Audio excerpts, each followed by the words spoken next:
Well, I'll start again. This is about 10, 11, maybe 12 years of my life. It's spread out over perhaps 15 years, but anyways, here you go. It's hard to condense 12 years into an hour, but I'll try to hit the highlights best I can. And mostly I'm going to be talking about Alaska. This is supposed to be about crop dusting in the Midwest. No, you know what that is. Some of it's going to be a little bit about that, and I'll just get that out of the way at first, but most of it's going to be about Alaska. That's where I spend a good portion of time, and just stuff that goes on. There's going to be some flying, not a whole lot. Flying's just a little bit of my life there, but anyways, crop dusting can really be kind of encapsulated in hours and hours and hours going across fields, and hours and hours and hours back and forth. Not bad flying, good flying a lot of times, sometimes not, but mostly pretty easy flying. You're going back and forth across fields, and it's hours and hours of boredom punctuated with seconds of sheer terror. And anybody that's had anything to do with that, they know what I'm talking about. You pull back on the stick and nothing happens, or if you don't pull back on the stick and you end up bouncing off the field and bounce it up and keep it on going. You leave 2 wheel prints in the field. That's happened, I'm sure, to a lot of people, but it's not something you want to do all the time. So anyways, I'll just talk a little bit about ag flying. It's something that I dreamed to do. Something that was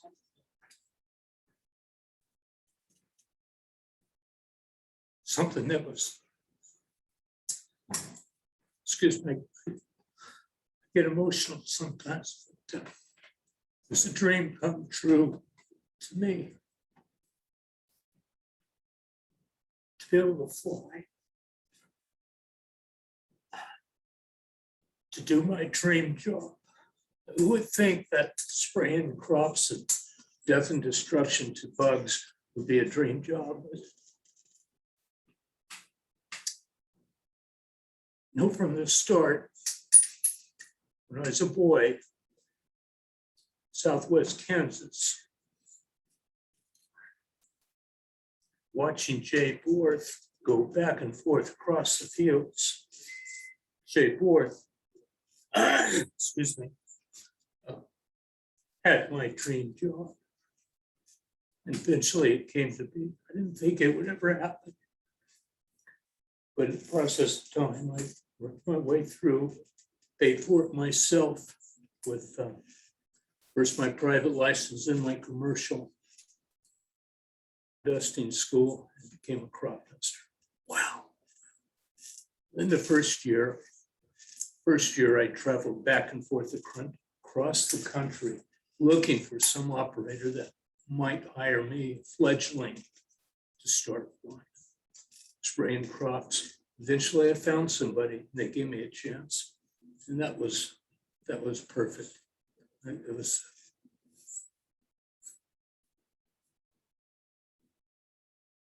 that's all I can say. I had good years. Well, made a lot of money, lost a lot of money. If you're not flying, you're not making money. It's all piecework. It's a piecework job. The more you spray, the more you get paid. Time I was getting paid $1 an acre.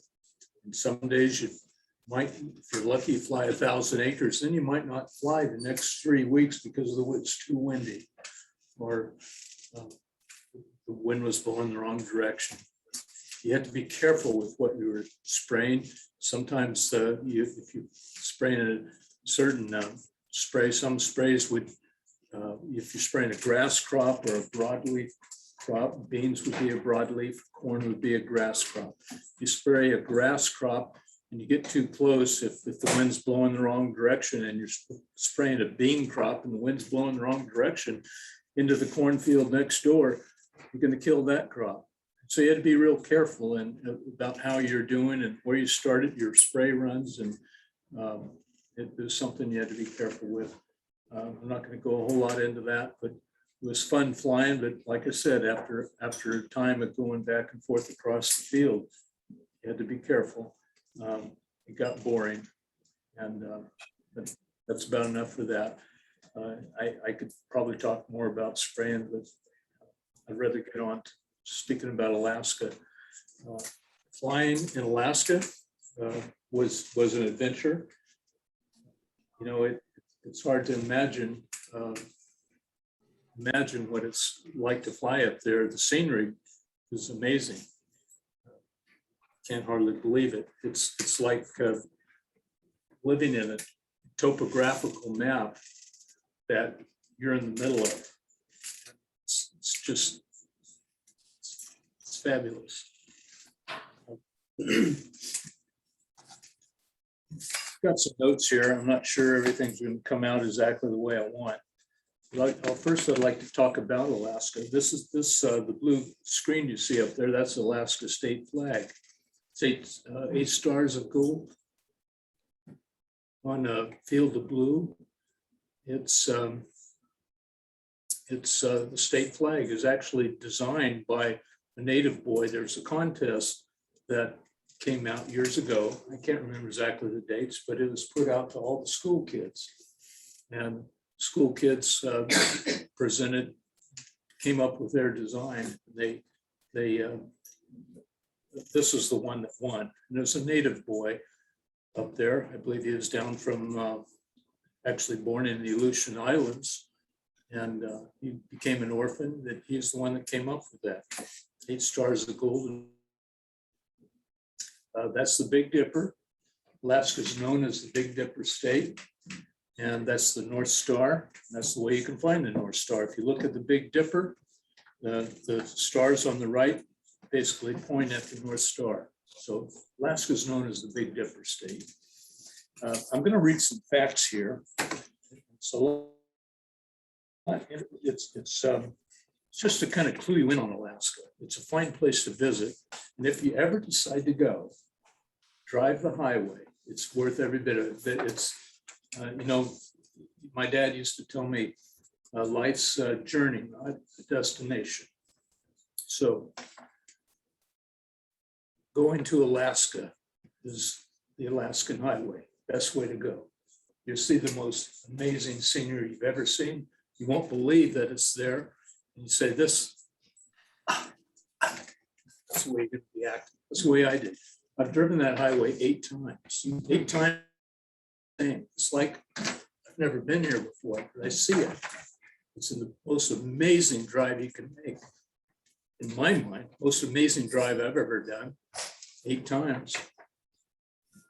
A little bit of history about Alaska. Russia was controlled first, I think, up from the late 1700s up until I think the 1860s, 1867, when it was somehow, I don't remember the whole story, but there was Secretary of State, William Stewart,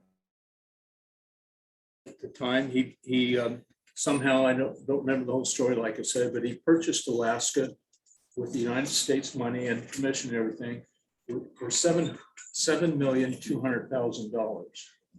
And nobody could understand why in the world he'd spend that money and waste the money on that state of Alaska up there in the far northwest.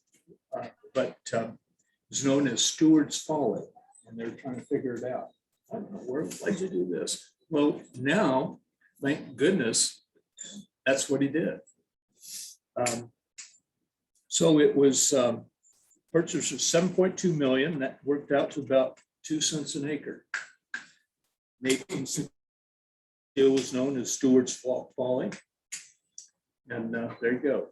I'm going to give you a few things. Can we start this now? So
John, I think you're muted.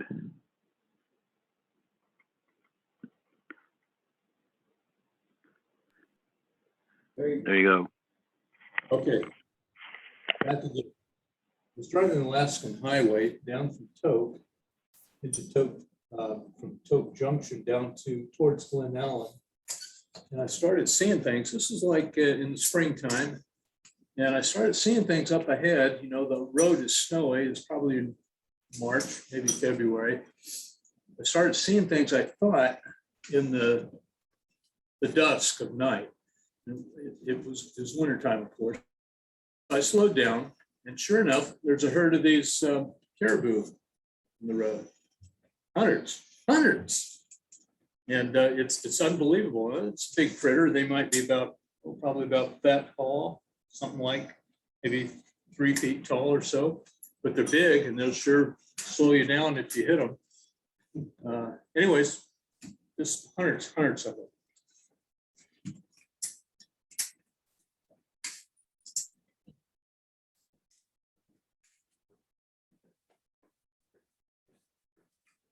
These are gray fox. You see a lot of them. One time I was on a job out I think it's on the island of Shimya. It's out here, out in the end. And there, a lot of these fox, they were out there, a lot of fox out there, real scacky looking. Those are nice looking fox there. But they were really scacky looking on this job. And the guy, we were working on some barracks. It's an Air Force base out there, Shimya, out here. And these guys were, if the door was somehow left open or there's some way in, fox would come in there. And this guy, Dewey, he's one of those guys that stuff happens to him. It just happens. And we all packed our lunch. We lived in the camp out there. We pack our lunch and bring it to work. Working on these this building we're building. Fox ran off with Dewey's lunch. Took it. I just happened to come out of the unit I was working in. I looked down the hall and here's a couple of gray fox running off with Dewey's lunch. It's going to happen to anybody, it would be Dewey. So you kind of have to be there to appreciate it. But these fox, these, like I said, these look like they have. Looks like it's probably in the late spring, early summer. They're got a nice looking coat on them. They're not scacky looking yet. A lot of times those fox look really greasy looking. They're just look like they've been through a meat grinder just about. But these are good looking fox here.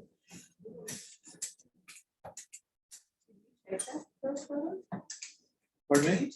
No, and let me say, these photos aren't mine. I wasn't aware I was going to give this presentation, but I have a lot of photos, personal photos like these, but so I had to search and this is what it came up with. So this is an Alaskan king salmon, known as Chinook.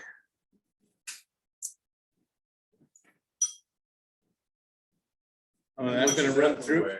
What's that? How much is that one? That's probably 70 pounds, 80 pounds. I don't know if it's, no, I think the record king salmon caught was 99 pounds thereabouts. That's mine. We got bigger fish than those up there, the halibut, you know, they'll weigh several hundred pounds. And, but I didn't bring any of those. These are burbot. It's known as the poor man's lobster, Yukon lobster. These were caught here out of the Yukon. They're in more places than just the Yukon, but why don't we pause it there? Yeah. So what happens, my experience there, I had a friend, I was working on a job here in Galena. Galena's out here. These are all, let me just say, these are all villages. They're Native American villages that we have forward support military bases there. And they'll have, typically at the time, there were 2 F-15s stationed out there. Because of our close proximity to Russia, they had fighter jets for quick response. They would be stationed out here. So they'd be, you know, at different places around. I know at Galena, King Salmon, and probably other places out in here, some of these other spots, there would be jets. And the Russians, typically what they would do, they'd take their bombers and they would fly them, and they would fly along the line here. Now this line, this is Russia's territory, this is ours. So they would take their bombers and fly along that line, just kind of come into our space and go back out, and they're testing our response. We would respond with our fighter jets at different places.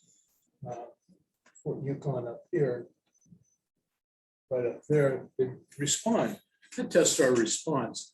And so what some of the jobs that I would work on would be in support of those facilities, be building a different updated version of barracks or maybe whatever they needed. And buildings would be for those forward support bases a lot of times, or a radar site or this or that. And that's maybe a school or whatnot.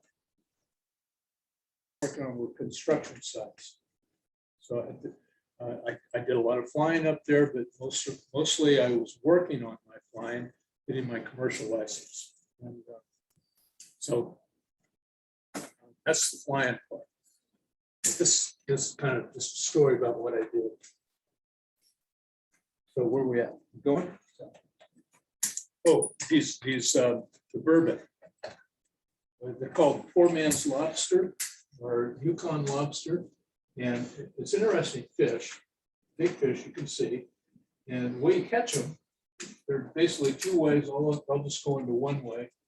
You stick a pole, get a sapling, you chop a hole in the ice, maybe that big around. You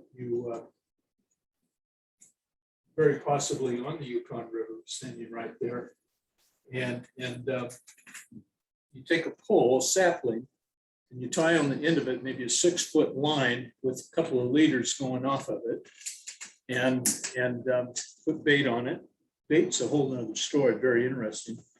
The bait that we would get, we would go out, put a fish trap in a kind of a marshy, swampy area. Fish trap, like just basically you set a trap for fish, and they'll go in. They're little tiny black fish. They call them blackfish. Skinny little thing, look like a sardine. And you catch them, you take them out of this fish trap and freeze it. Frozen solid in this milk carton. Cool thing is, when it's time to go fishing, your fish are frozen in this solid milk carton. So you thaw it out a little bit, kind of chip around the fish. You take them out, put them on a hook, they're still frozen, stick them in the water, and you swish him around, and he comes back to life. I kid you not, come back to life. I couldn't believe it. And you stick them on this sapling, maybe it's 12 feet long, something like that. Hole through the ice, stick a couple of these blackfish on the hook, you stick them down in there, and through the hole, down in, so that the pole is in fairly shallow water, the sticks in there, and then cover it all back up. We had some building insulation, so we got fiberglass, pink foam or pink fiberglass insulation. Stick that around there and cover it back up with ice. And then you come back the next day and you check. Maybe you got something on there, maybe you don't. But we should pull it up. And you pull these Alaskan fish up. They're actually burbot. And the guy that I was fishing with, his name was Ron Salt. This is actually where I was fishing for those. It's here in Galena. And Yukon River ran by. And you'd pull them up and he says, John, we're going to have some Yukon lobster. And I never heard of that yet. Sure, I said. But cook it, you take it apart, you skin the fish, and you cook it basically the same way as you do lobster. Tasted just like lobster. Can you imagine that? I mean, I could. So they call it poor man's lobster. And they're for the taking. It's very good eating, good memory, and there you go. Ron lived in a little shack, probably maybe 12 by 8 or 9. That's where he lived year round. That was in little town of Galena. We can move on here. I'm sorry. We got a lot of pictures to cover. Can we speed it up a little bit back there? Those are more of the burbot there. Okay, so we got whales. You see those? Those are mostly wraps down in this area here. There were 2 times that I lived in Alaska. The first time I left, my brother-in-law and sister, they had moved up there. Doug, brother-in-law, had just graduated from college and got a job working for Alaska Power and Telephone. And so a fine company to work for. They didn't pay very good wages, but they supplied, they did pay, of course, but what they supplied was housing and all the lights and power, and actually a big expense of living expenses up in Alaska. And so I got a call from them. They needed some building done or some remodeling done in some of their houses, because that was one of the things they supplied with houses. So I went up to do something. Can we stop it there? So that's why I got up to Alaska the first time. And that was at the time, they became the manager of the Alaska Power and Telephone facility right here in Skagway. Skagway is a whole story in itself, and people can tell a lot of tales there. But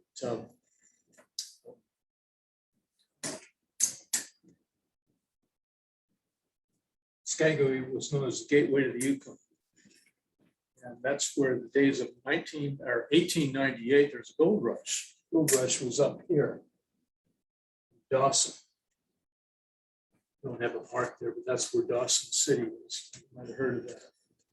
So that's where the gold rush was, and folks would go up there from Skagway, hike the Chilkoot Trail, come up here, Whitehorse, and then they mush up to Dawson Trail. I'll tell you a little story about that. It's about the story of cremation of Sam McGee. There's strange things done on the land of gold and men who moil for gold. The Arctic trails, they got their secret tales. Make your blood run cold. Northern Lights, it seemed for a sight. Worst I ever did see was that night on the marge of Lake LaBarge. I cremated Sam McGee. Well, Sam McGee, he was from Tennessee, where the cotton blooms and blows. Why he left his home in South Carolina, God only knows. He's always cool. So I hold him like a spell. He'd often say, his homely waited sooner than hell. Now on Christmas Day, we're mushing our way over the Dawson Trail. Here, up through there. Talk of your cold to the parka's folded stab like a hurricane. Her eyes were closed, and her lashes froze till sometimes you couldn't see. It wasn't much fun. The only one to whimper was Sam McGee. What? Speak louder. The only one to whimper was Sam McGee. And that very night, as we lay packed tight in our robes beneath the sun, the dogs were fed and the stars overhead were dancing heel and toe. He turns to me, Cap, says he, I'll cash in this trip, I guess. And if I do, I'm asking that you won't refuse my last request. Well, he seemed so low that I couldn't say no. And he says with sort of a moan, Cap, it's a cursed cold. It's got right hold, gone chilled clean through the bone. Yet, tain't being dead's my awful dread of the icy grave that pains. So I want you to swear that, foul or fair, you'll cremate my last remains. Well, pal's last need is the thing to heed, so I swore I would not fail. Honoring when at the streak of dawn, God, I am ghastly pale. He crouched on his sleigh and he raved all day of his home in Tennessee. But before nightfall, the corpse was on, but was left at San McGee. There wasn't a breath in that land of death. And I hurried forward driven. The corpse half hid that it couldn't be rid because of the promise given. It was lashed to the sleigh. And it seemed to say, you may tax your brawn and brain, but your promise true. It's up to you to cremate those last remains. The promise made is a debt unpaid. I swear I'd not fail, and on we went at the streak of dawn. God, what ghastly pale. Till we came to the marsh of Lake Labarge.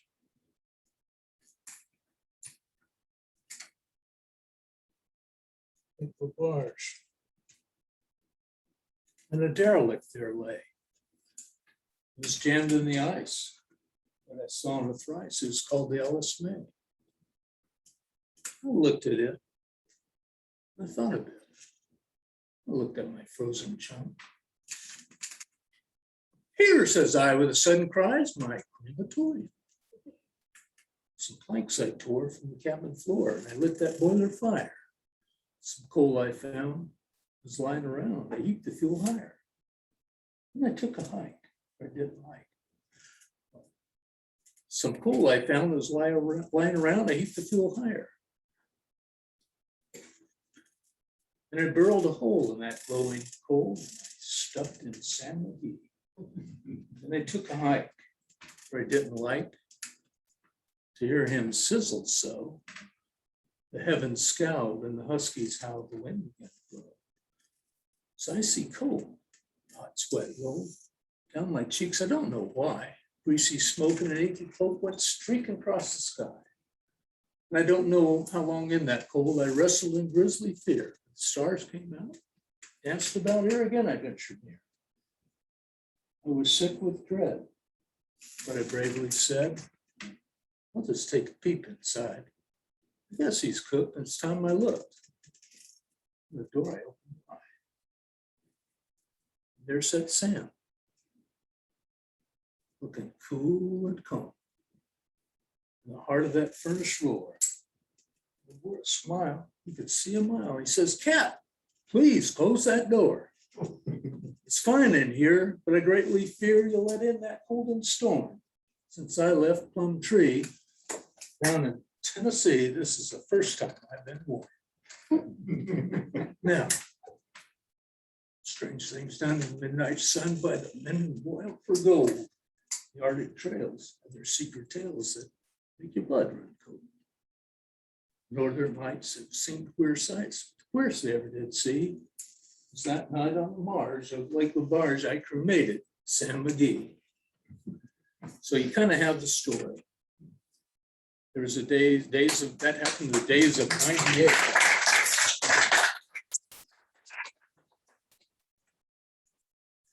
Had a lot of time up there in Alaska, a lot of times of working in jobs, you could learn things like that. But anyways, that's that kind of tells a tale, and that's the way things are. Just to move on, we can get going. This is a willow ptarmigan. That's a state bird, which is kind of interesting. Willow ptarmigan. Let's freeze a second there. That ptarmigan, the story behind that, were in the days of 98, all the guys were going up to mine gold and whatnot. in Dawson City, and there were ptarmigan out there. Well, it kind of looked like a chicken, so they didn't know how to spell ptarmigan. So they kind of, one of the places they lived, they named it chicken. There were a lot of ptarmigan, and they couldn't spell chicken or ptarmigan, so they knew it looked like a chicken, so that's what they named the bird. Chicken is up here, right here in this dot, right here. Still there. It was there one time. You can get going here.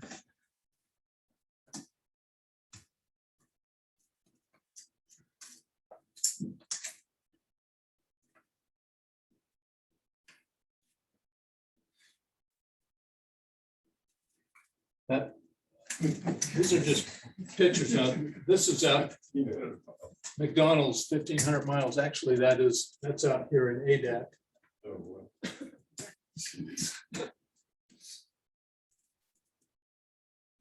This is actually Fort Yukon. Fort Yukon's right at the top up here. I worked on a radar site up there, building buildings. This is in a place called Fort Hayden. Fort Hayden is probably right out here in the Aleutian Islands.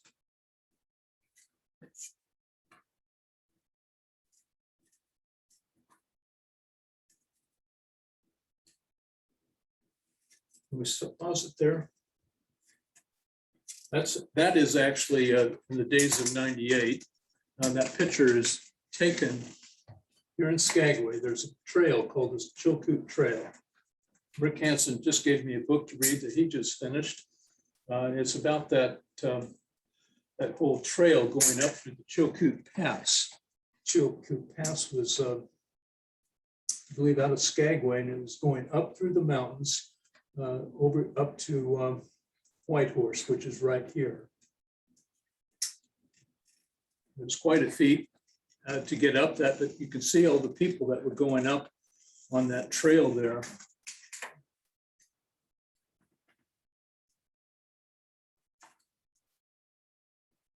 Yeah, we can get going. This is Skagway. This is the picture of Skagway right here.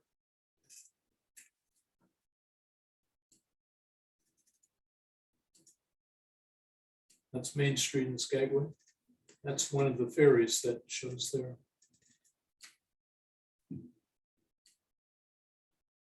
That's actually I don't know which one ferry it is, but there's a cruise ship, a lot of cruise ships go in there.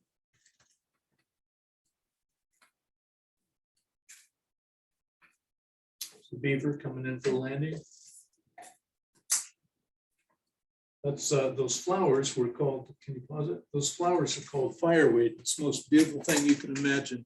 See fields and fields of that pink, those pink flowers.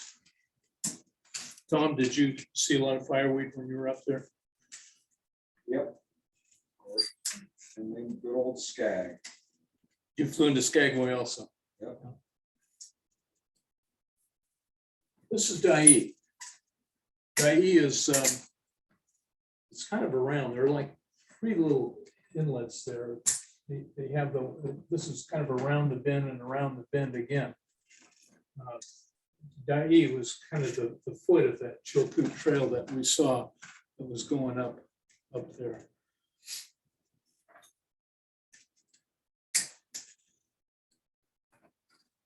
Main Street of Skagway again. This is there's a railroad there now, and it's a narrow gauge railroad. It goes up to Lake Bennett, and it winds from Skagway up to Lake Bennett, makes a turnaround. It's sort of a tourist run. It's a beautiful, beautiful ride.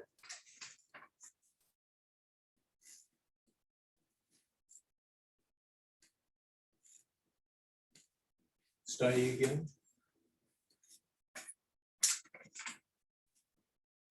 That's town of Anchorage.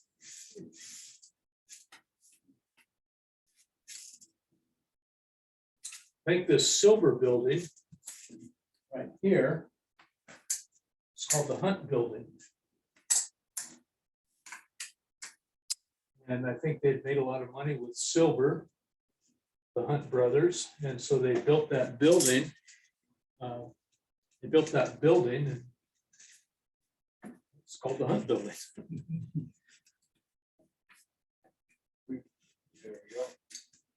keine Leute stehen mit having some problem. Yeah.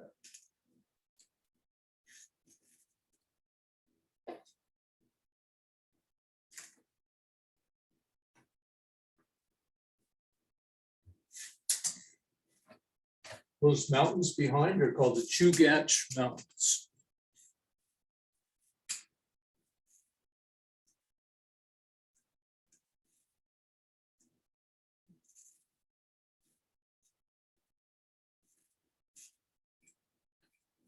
That's on the ski resort of Alyeska, down in the town of Girdwood. Good skiing, very good, down to sea level.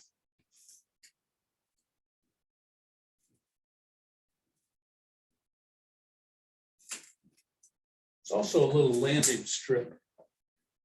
Does it show where it is? There's actually landing strips over here.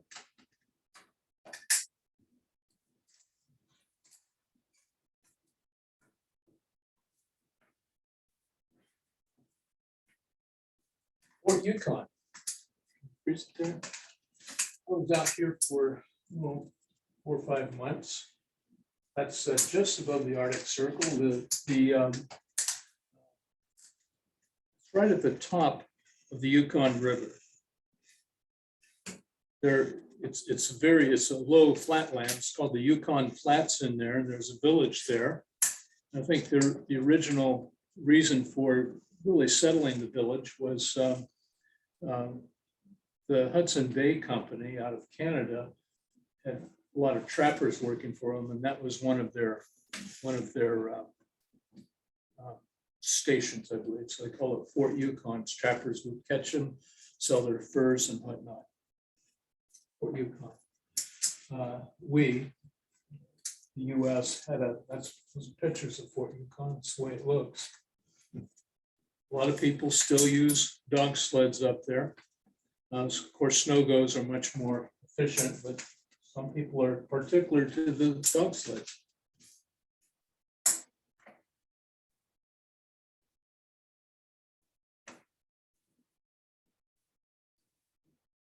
You know how Minnesota is? They talk about being the land of 10,000 lakes. Well, Alaska is the land of 10 million lakes.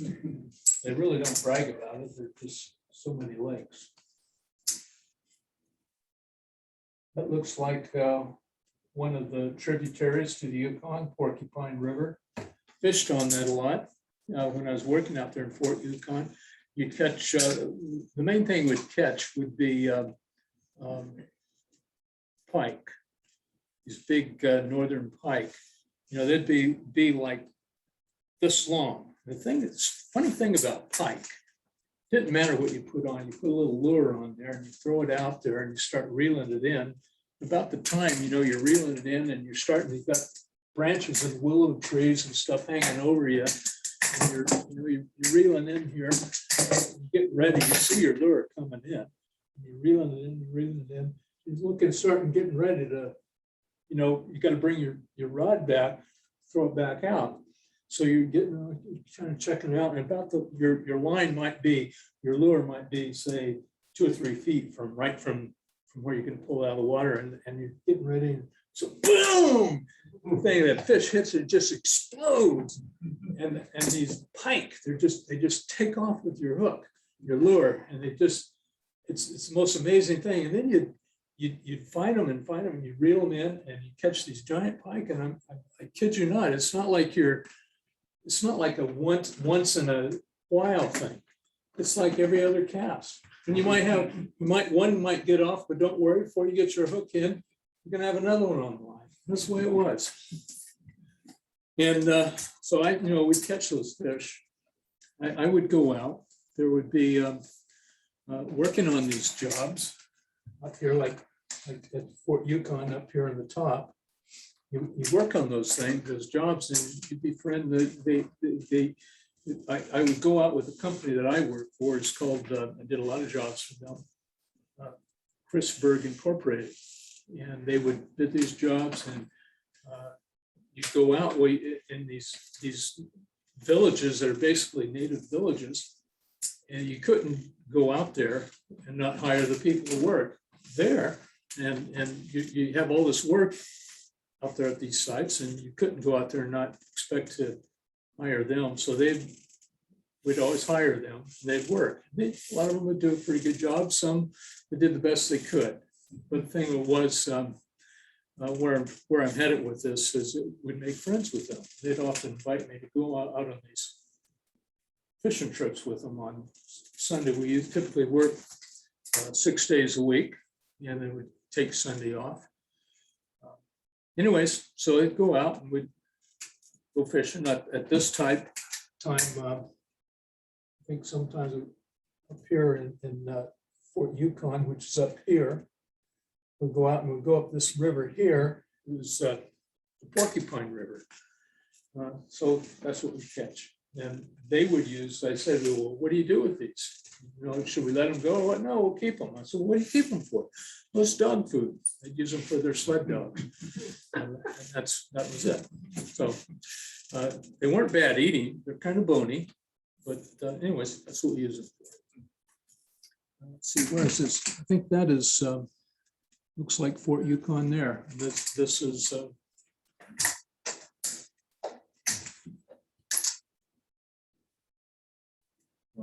yeah, keep going. Those are houses. And a lot of times they have a tin roof house on those. Might be insulation inside, might not. A lot of times there would be sod growing on those roofs. It was literally like going back, seemed like 100 years in time. And there'd be sod. They'd have grass growing out of the roof.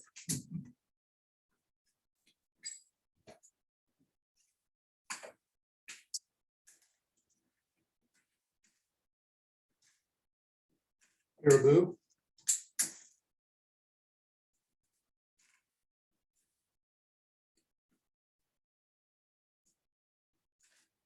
That's the particular job that at there. This is in Fort Yukon.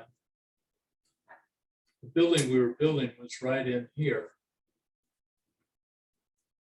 And then this is where our camp was. We lived in that building right there. You get in these camps, and oftentimes, no matter how hard you worked, you'd gain weight at them. They'd have just the best cooks available that you could imagine. And they fed us very, very well in these camps. Steak day was typically Thursday, Friday, somewhere's in there. On Sundays, they'd have prime rib typically. So, I mean, they fed us well. Sometimes it'd be lobster, but they're just kind of unbelievable. It's very, very good living. Northern Lights. Well, you can keep going.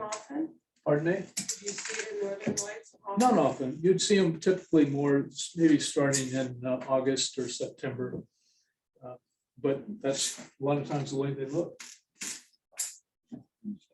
This is where Fort Yukon was, right at the top there. But the only way into these places like that, Fort Yukon, was either by the river, Yukon River, or by airplane. That's the way it looks on flats. Yep. That's the Yukon River. That's probably more in Canada area there. King salmon.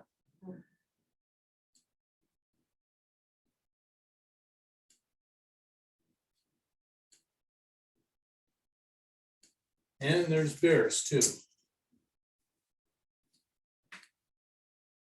That's the king crab. Might freeze it there. One of the things, my little ventures that I did when I lived in Skagway, right here, I had a couple of friends there that I'd actually known before going up there. They happened to be there also. They worked for Alaska Power and Telephone. Well, one of them, Dave, had an Alaskan, or he had one of those rubber Zodiacs, you know, like what you see, you know, you'll see in the movies, the rubber boat. And he actually had two. So one had a 55 horse Merc on it, Mercury engine, and the other one we drug behind it. So we got the idea that, it'd be good. There's king crab out here in these, in that bay there in Skagway. There was king crab out there. So we had to build these pots. We built these about 4 foot long, 2 foot wide, about maybe 18 inches deep. And they had on the ends, we built these little ramps and they had across the opening to this ramp a fork swung like that. So it worked one way and then it swing shut. So when the crabs walked up this ramp, the bottom was covered with these king crab. When they walked up this ramp, they'd fall in and they couldn't get out. Now inside of this pot, we had like a big Folgers coffee can. What coffee comes in, and it had we poked holes in it, and we'd fill that can with fish guts and whatever else we had, anything that was juicy and didn't smell very good and everything. We'd fill it with that. And that can was wired to the bottom of this crab pot.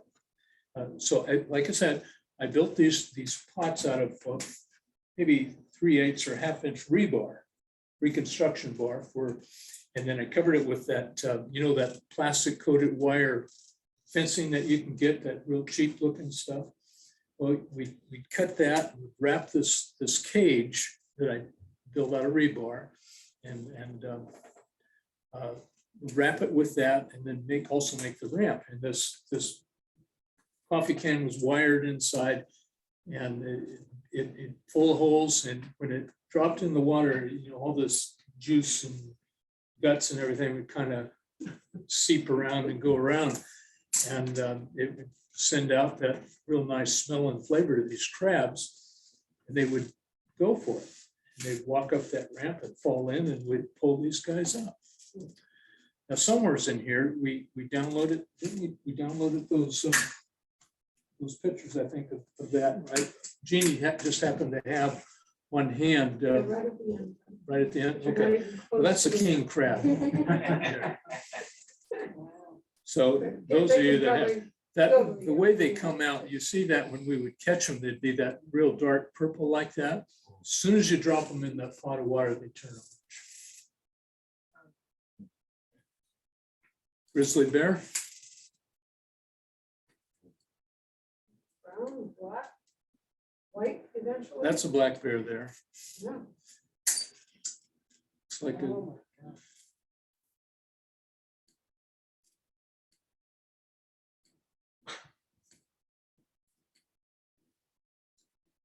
Oh, polar bears. Now, polar bears range, well, let's see. What kind of range down maybe into here, this area here. You can see them. I never actually, I just know that from reading about them, but I've never actually seen a wild polar bear.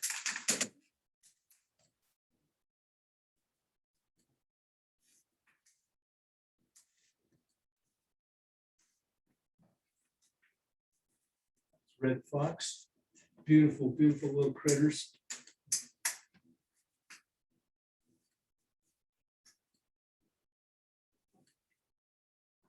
Caribou. You'd often see herds of them. They might be around. There's Rudolph. is that a moose on the right? That's a moose there. They are so big. I've seen those moose up there, maybe one that a hunter took, or you'd see one off in the distance, and they would have a rack like seems like 5 feet between the span between their antlers or rack, whatever you call it. Just giant. One fellow that I knew up there had shot one, and they managed to get it back. But when he shot it, it was way off. He went out with a couple of the local fellows to find it. And when they went out, and he sees that one, and of course he shoots it. He's thinking like you and I do. The guy's looking at, what in the world is wrong with you to shoot that thing? He says, well, look how big it is. He says, yeah, but look where it is. We got to go get it now.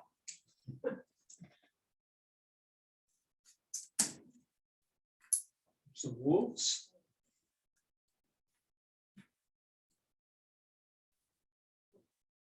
eagles, you see them, this is a very common sight to see eagles in these places. Tom, I imagine you saw a lot of them up there like that. Typically where you saw the most eagles were, keep going, Vic. You see them doing that, but they're very majestic looking, as you know, but typically you'd see them on top of a pickup truck or on top of a garbage dumpster, and that's where they were the most. Wow. They're quite the scavengers like that. You'd see hundreds of them on top of the garbage dumpsters in these camps. Yep, keep going. That's king salmon. King salmon is, right here. So can you get some light on this? Oh, there's lots of- What's that? Thank you. King salmon is right here. I think the first bush job that I went out there and I sheetrock 10 houses out there. Can you describe a bush job? Pardon me? Describe a bush job. A bush job, anywhere out of town, it's basically a bush job in Alaska. You live in a camp typically, and you work on a job that might be close by. Well, it is close by. And typically the camp is right there, and they hire, as I said before, the best cook you can imagine, and they have good food. And it's you work. You're either working or sleeping. It seems like. But you don't go home in between. Nope. It's so King Salmon was several hundred miles right here from Anchorage. And we went out there. There's an Air Force base out there. And it's kind of like the local hub.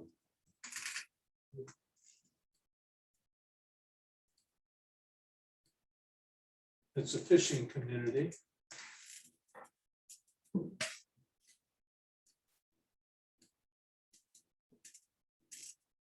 This happens to be Homer, It's Homer, Alaska. Homer is, see, right here. It's probably 5-6 hours drive from Anchorage, maybe 133, 134 miles, something like that, to fly. That's called the Homer Spit. Can you back up one? This is called the Homer Spit right there. The runway is right over here. That town. And it's, like I said, another fishing community. There's canneries there also. In summertime, the spit is lined with, typically on this side, the north side more, it's lined with tents of people youngsters that go up from the lower 48, live in their pitch their tent there, and they work in the canneries. I hate to be a party pooper, but it's almost 8:30. Okay, so what do we want to do? And I was thinking about, maybe, I'm sure people want to keep listening. I just was figuring what kind of the big takeaways that you want people to have from your time in Alaska, maybe. Probably, this is the end of the pipeline here, Valdez. Probably the biggest takeaway that I could say that is if you have an opportunity to go to Alaska, it would be one of the biggest adventures you could do. And to fly up there wouldn't do the trip justice. If you can drive it, that would be the way to go. Because life's a journey, and that's the journey to take. This happens to be in the town of Chicken right here. So, we could conclude with that. There's, like I said before, there's about 10, 11, 12 years worth of life here. That's on the Yukon River there. That's in Galena. Can you go to the very last slide? Pardon me? I wanted to go to the very last slide. The last part. Okay, yeah. That's in Shimmy there. That's what you're going by. There's so much more that he can share. Oh, can you back up? Back up. When I first went up, went out to the Aleutian Islands to work, can you back up one more?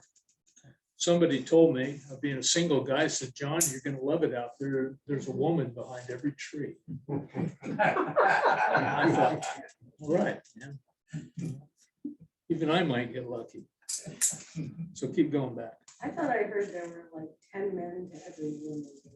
Well, so I got out there to ADAC, you know, out here, wherever here it is, right here.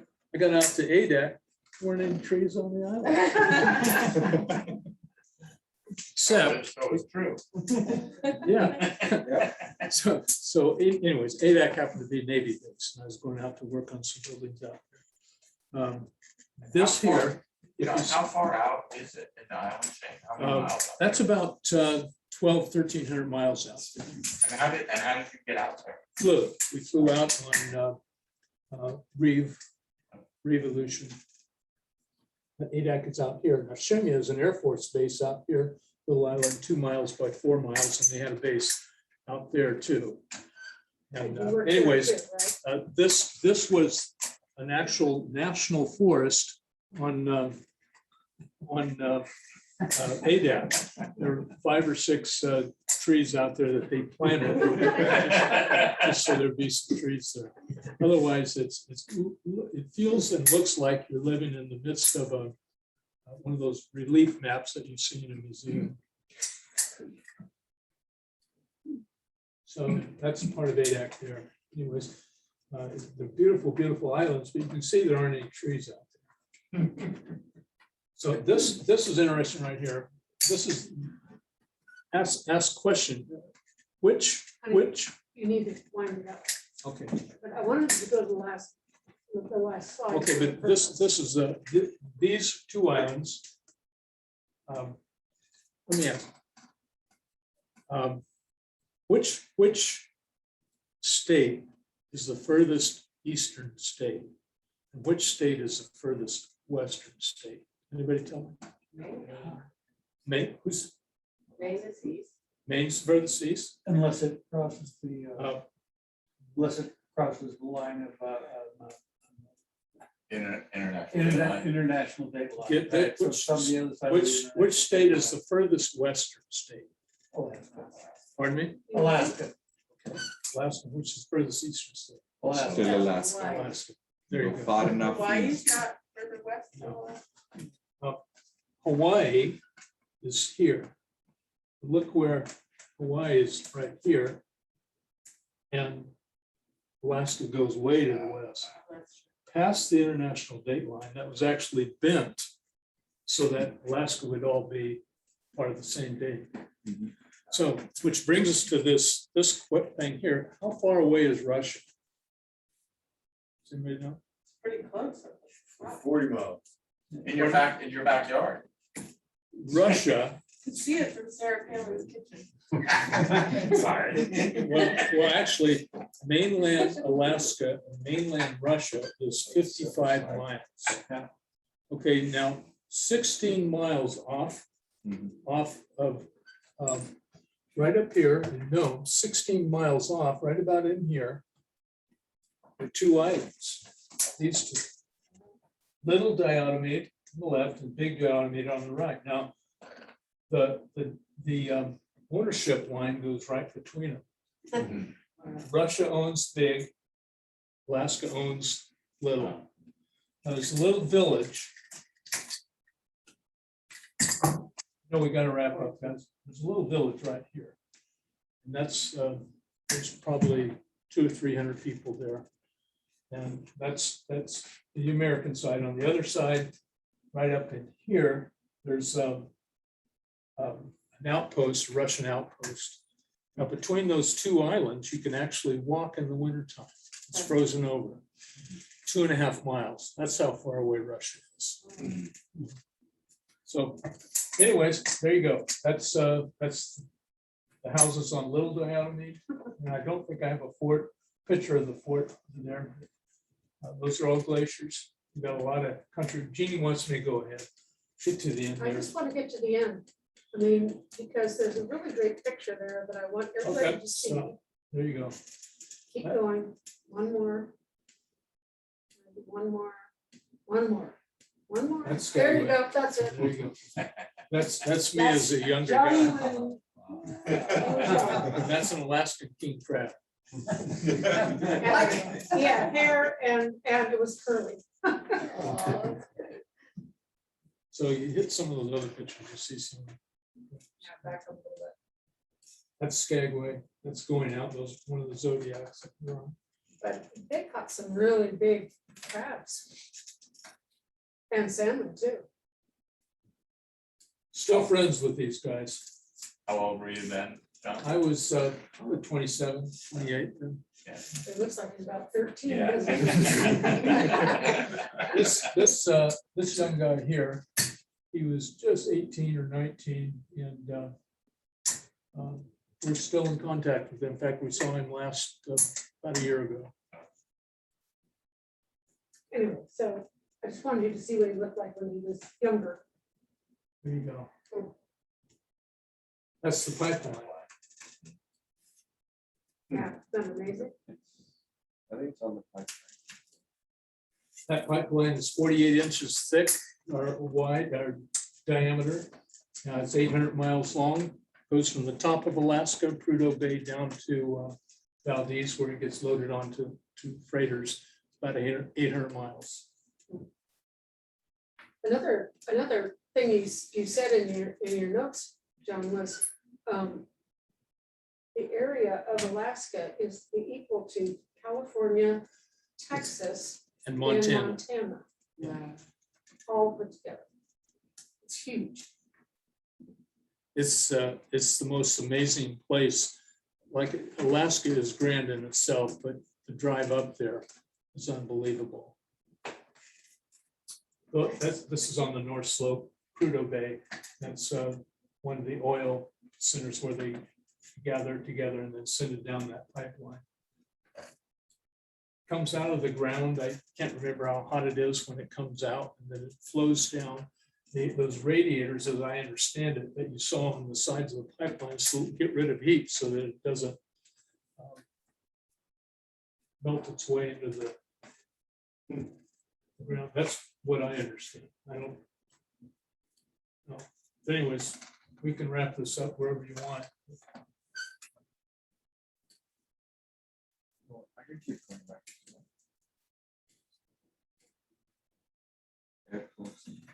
The line is crooked like that. They don't just build a straight line. But when things get cold and hot, as the weather heats up and cools down, you have expansion and contraction. And so that's why it's crooked like that. There's most of the pictures are just last. Yeah, they're mostly. That was Mount McKinley back there, by the way, which is the highest mountain in North America. We all know that. 20,320 feet, I believe it is. Glaciers. Tom saw a lot of these flying in the southeast. Tom, you flew, you were down in here flying, I believe, weren't you? Yep, down in Juneau. Out of Juneau. Out of Juneau, and then you went up to Skagway too. Yep, Skag, Haynes, Una, Gustavus. Wrangell, probably. Yeah, I've been there, but most of it was in that environments, and then icy straits, and then the Glacier Bay. Beautiful, and on the coast. So I agree with John. I think it's a worthwhile trip, and you ought to go see it. Climate change is affecting it. It is changing permafrost in the glaciers, but it's worth seeing if one is to be young and adventurous and want to go see a pretty wild and crazy place and have an adventure in a frontier, which are disappearing. It's worth going. John, thank you so much for your.